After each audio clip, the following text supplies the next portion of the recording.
देखिए हर्षा बिल्कुल कई टाइम से हम देख रहे हैं जम्मू कश्मीर के अलग-अलग इलाकों में जो है एंटी टेरर ऑपरेशंस चलाए जा रहे हैं और खास तौर पर अगर हम पहाड़ी इलाकों की बात करें, घने जंगल है जहाँ पर ये ऑपरेशंस जो है कंडक्ट किए जा रहे हैं। चाहे हम जम्मू क्षेत्र की बात करें या कश्मीर घाटी की बात करें और लगातार सुरक्षा बलों को ये इनपुट भी आ रहा है कि घने जंगलों में जो है आतंकी छुपे हुए हैं जिनकी संख्या 80 से ज़्यादा हो गई है और इन्हीं आतंकियों को ढूँढने के लिए अब बड़े पैमाने पर जो है सर्च ऑपरेशंस कंडक्ट किए जा रहे हैं। और अभी तक जो है कई सारे ऐसे टेररिस्ट हाइडआउट्स भी ध्वस्त किए गए हैं जहाँ पर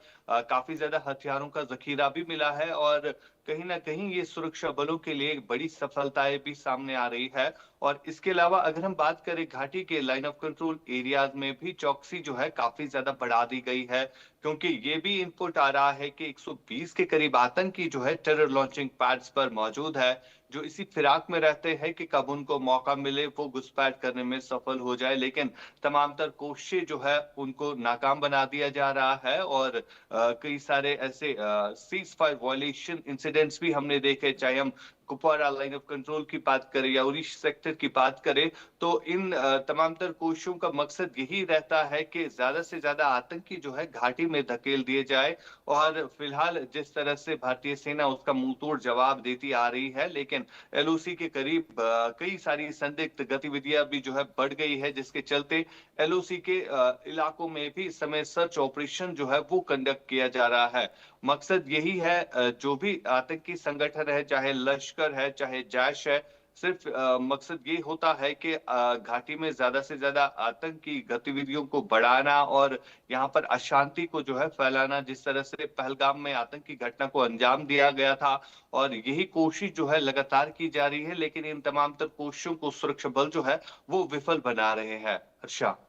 बिल्कुल, यहाँ पर सुरक्षा बल लगातार ये बड़े पैमाने पर सर्च ऑपरेशन कंडक्ट करके आतंकवाद के खात्मे को लेकर ये तमाम कवायदे कर रहे हैं आशिक। लेकिन हमने देखा है जैसे जैसे सर्दियां बढ़ती हैं घुसपैठ की कोशिशें भी कहीं ज़्यादा बढ़ जाती हैं, क्योंकि घने कोहरे का सहारा ले लेते हैं ये आतंकी, या फिर बर्फबारी का भी इनको खासा फायदा होता है। इस चैलेंजेस को कैसे फेस करेंगे सुरक्षा बल? क्या स्ट्रैटेजी और क्या टेक्निकल एडवांसमेंट्स की सहायता?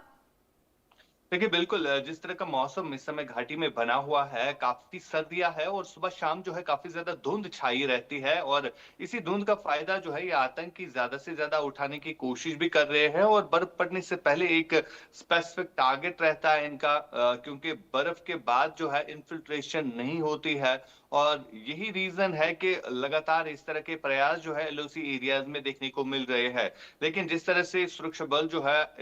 एक तो ड्रोन्स का इस्तेमाल किया जाता है एलओसी एरियाज में और साथ ही साथ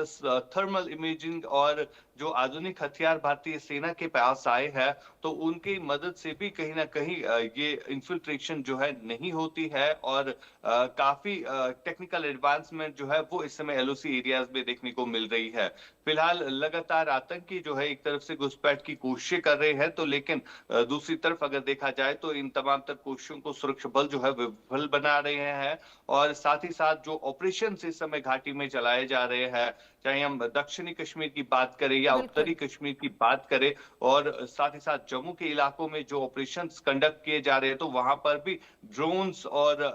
रुद्र हेलीकॉप्टर का इस्तेमाल जो है कुछ ऑपरेशंस पे हमने देखा था। और सबसे बड़ी बात यहाँ पर यह है कि ओवरग्राउंड वर्कर का नेटवर्क जो काफी ज्यादा बढ़ गया है, उस पर जिस तरह से प्रहार किया जा रहा है, अभी तक कई सारे ऐसे ओवरग्राउंड वर्कर्स जो है गिरफ्तार किए गए हैं और कल भी हमने देखा कि 2 ओवरग्राउंड वर्कर्स को गिरफ्तार किया गया है, जिनसे कई आर्म्स और एमुनिशन जो है वो भी रिकवर हुआ है। तो यही वजह है कि इन्हीं ओवरग्राउंड वर्कर्स पर जो है इन्हीं के इनपुट के आधार पर जो है ऑपरेशन इस समय कंडक्ट किए जा रहे हैं। बिल्कुल, आशिक ये साफ बताता है कि न केवल आतंकवाद को जड़ से